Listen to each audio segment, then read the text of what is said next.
Bismillahirrahmanirrahim. Assalamualaikum warahmatullahi wabarakatuh. Alhamdulillahirrahmanirrahim. Puji syukur kami panjatkan kehadirat Allah Subhanahu wa Ta'ala, karena atas berkat dan rahmatnya kita dapat berkumpul di majelis ilmu yang insyaallah barokah ini dalam pelajaran pengantar Ustadz Islam.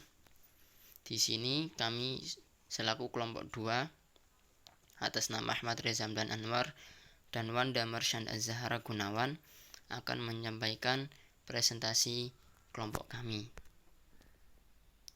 dengan dosen pengampu mata kuliah pengantar Ustadz Islam Haji Muhammad Ghufron, LC MHI, Al-Quran dan Hadis. Menurut Asy-Syafi'i yang lahir pada tahun 1150 dan wafat tahun 204 Hijriah, kata Al-Quran dituliskan dan dibaca tanpa hamzah, Al-Quran, dan tak diambil dari kata lain, merupakan sebutan khusus untuk menunjuk kitab suci yang diwahyukan kepada Nabi Muhammad SAW, seperti halnya kitab Injil dan Taurat yang diwahyukan kepada Nabi Isa alaihissalam dan Nabi Musa alaihissalam. Yang kedua, menurut Al-Farah, kata Al-Quran adalah dituliskan dengan tidak berhamzah, Al-Quran. Ia diambil dari kata Quraini sebagai bentuk jamak plural dari kata qarinah, mempunyai makna dasar sebagai indikator atau petunjuk. Relevansi pemaknaan ini dikarenakan oleh kenyataan bahwa sebagian ayat Al-Quran memiliki keserupaan antara ayat yang satu dengan ayat yang lain, sehingga sebagian ayat-ayatnya seolah-olah menjadi indikator petunjuk dari apa yang dimaksud oleh ayat lain yang serupa. Isi atau kandungan Al-Quran. Terdapat pendapat yang menyatakan bahwa Al-Quran itu pada dasarnya mengandung pesan-pesan sebagai berikut. Yang pertama, masalah tauhid, termasuk di dalamnya segala kepercayaan tentang yang gaib. Yang kedua, masalah ibadah, yakni pengabdian kepada Tuhan. Yang ketiga, masalah janji dan ancaman.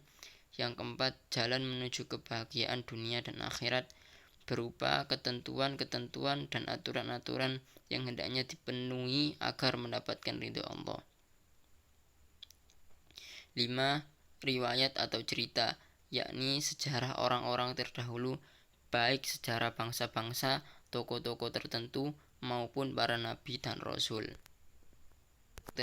Baik, di sini saya Wandia Marsanda Azhara Gunawan akan melanjutkan presentasi dari teman saya Ahmad Reza Hamdani Anwar. Di sini saya akan menjelaskan tentang otentisitas Al-Quran. Istilah otentisitas Al-Quran adalah bahwa Al-Quran yang ada pada kita sekarang ini benar-benar telah terpelihara keasliannya, sehingga keberadaannya tetap otentik atau murni. Dengan demikian, Al-Quran itu murni, asli, tanpa ada perubahan, penambahan, atau pengurangan sedikit pun. Al-Quran merupakan satu-satunya kitab suci yang terpelihara nilai otentisitasnya.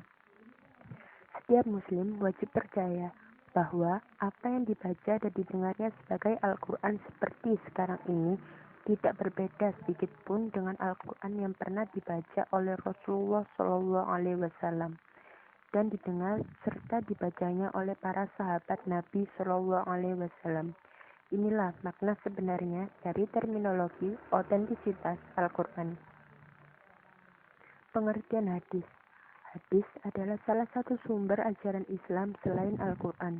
Al-Hadis diartikan oleh para ulama yaitu sebagai salah satu yang dinisbatkan oleh Nabi Muhammad Shallallahu Alaihi Wasallam, baik ucapan, perbuatan, dan takrir atau ketetapan, sifat fisik maupun psikis, baik sebelum menjadi nabi maupun sesudah menjadi nabi, seperti yang tertera dalam firman Allah. Kedudukan hadis. Hadis adalah sumber hukum Islam kedua setelah Al-Quran. Hal ini dikarenakan hadis Nabi Muhammad merupakan penafsiran Al-Quran atau dalam penetapan hukum ajaran Islam. Pada masa Nabi Muhammad masih hidup, para sahabat mengambil hujum dari Al-Quran yang kemudian dijelaskan oleh Nabi Muhammad. Fungsi hadis terhadap Al-Quran dibagi menjadi 4, yaitu yang pertama adalah bayan at-takrir, disebut juga bayan at-takid atau bayan isbat. Maksudnya adalah menetapkan dan memperkuat penjelasan yang ada dalam Al-Quran. Dalam hal ini, fungsi hadis hanya untuk memperkokoh isi kandungan Al-Quran. Yang kedua adalah bayan at-tafsir. Artinya, hadis berfungsi memberikan perincian atau penafsiran terhadap ayat-ayat Al-Quran yang masih bersifat mujmal atau umum. Selain itu, bayan ini juga terkadang memberi takyid atau persyaratan terhadap ayat-ayat Al-Quran yang masih mutlak, juga memberikan taksis atau penentuan khusus terhadap Al-Quran yang masih umum. Yang ketiga adalah bayan at-tashri, adalah mewujudkan ajaran suatu hukum yang tidak ada dalam Al-Quran. Bayan ini juga dikenal dengan bayan zaid ala Al-Kitab Al-Karim. Dan yang keempat adalah bayan nasak. Pada bayan ini terjadi perbedaan pendapat di kalangan ulama dikarenakan terdapat kalangan para ulama memasukkan bayan nasak sebagai fungsi hadis dan juga ada yang tidak memasukkannya pada fungsi hadis. Perbandingan hadis dengan Al-Quran. Sunnah atau yang sering dikenal dengan hadis adalah sumber hukum kedua setelah Al-Quran. Hadis bukanlah dari Allah, melainkan ketetapan Nabi sendiri. Sedangkan Al-Quran adalah kalamullah yang diwahyukan Allah melalui malaikat Jibril berupa lafaz dan sanadnya sekaligus secara lengkap. Al-Quran adalah mutawatir yang qat'i dilihat dari segi kekuatan dalalahnya. Sedangkan hadis kebanyakan adalah khobar ahad yang hanya memiliki dalalah dani. Akan tetapi ada hadis yang mencapai kedudukan mutawatir, namun jumlahnya sedikit. Sekian dari kelompok kami.